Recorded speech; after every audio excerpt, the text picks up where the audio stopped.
नमस्कार। आशा है आप सब लोग अच्छे होंगे।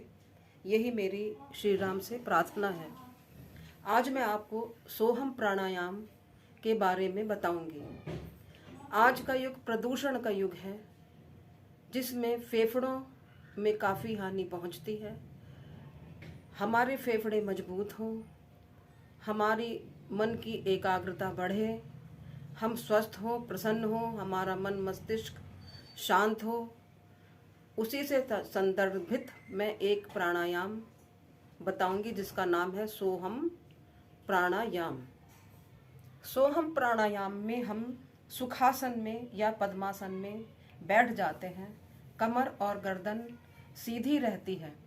जो हम सोहम की साधना करते हैं या हम सोहम प्राणायाम करते हैं, इसमें हमें यह भाव रखना चाहिए कि जीव और ईश्वर एक ही है।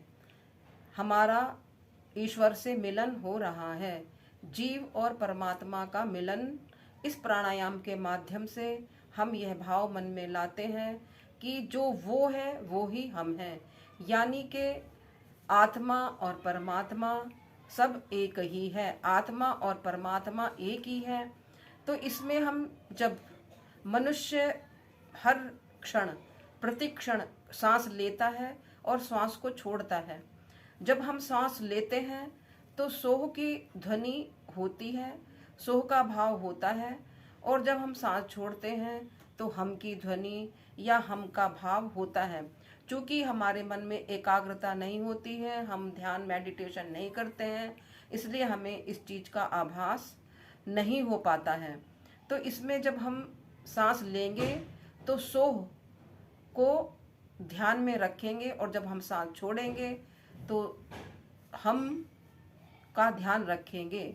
यानी जो ईश्वर है वो ही मैं हूँ, जो मैं हूँ वो ही ईश्वर है। आत्मा और परमात्मा एक ही है।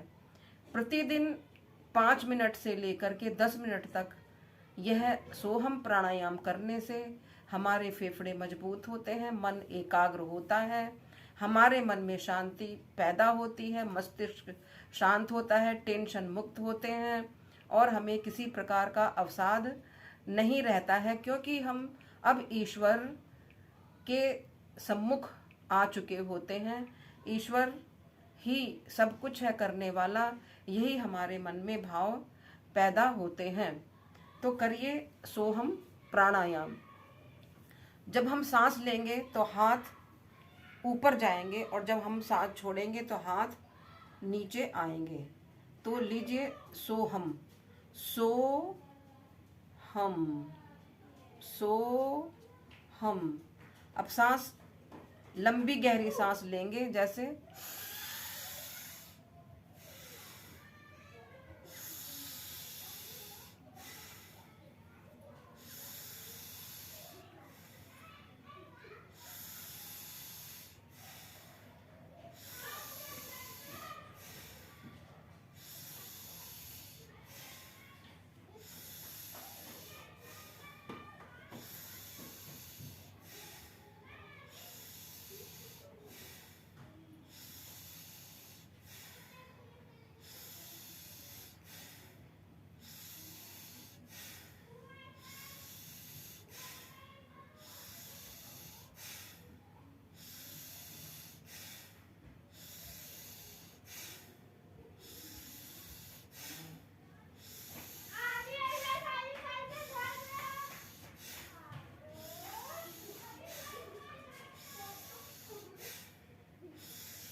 धीरे धीरे श्वास की गति धीमे करते हुए हम यह सोहम प्राणायाम या सोहम साधना को समाप्त करते हैं।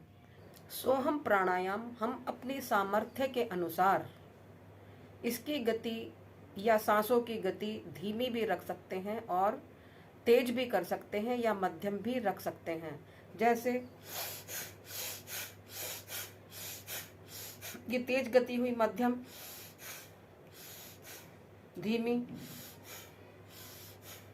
तो अपनी जो शारीरिक क्षमता है उसके अनुसार हम अपनी सांसों की गति को घटा बढ़ा सकते हैं। यदि आपको यह प्राणायाम अच्छा लगा हो और आपको लगता हो कि इससे हमें लाभ अवश्य ही मिलेगा, तो इस चैनल को सब्सक्राइब कीजिए, इसको लाइक कीजिए और अधिक से अधिक शेयर करने का प्रयत्न कीजिए। धन्यवाद।